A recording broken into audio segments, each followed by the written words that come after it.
I'm Thomas with Tips for Nurses. If you work in the emergency department, getting ready for NCLEX, you work in trauma, you work in urgent care, you work in labor and delivery, or any other unit where patients are coming in who may have been involved in intimate partner violence or domestic violence, you will likely see what are termed as offensive injuries and defensive injuries. Offensive injuries come from throwing a punch. There's a laceration or abrasion on the knuckles.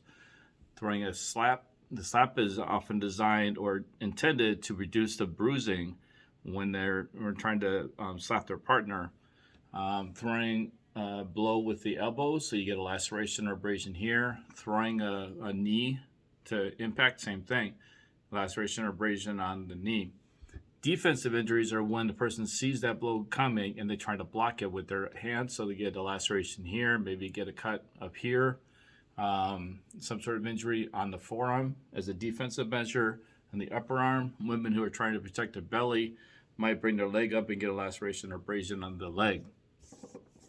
Now, the problem for survivors of abuse, the victim, is that they will often reactively throw a punch or some other offensive move to try to stop the attack, and they get an offensive injury from that, and that makes them fearful of going to the police or filing a police report. But it's perfectly normal. It's a normal reaction for someone to throw a punch to stop an assault.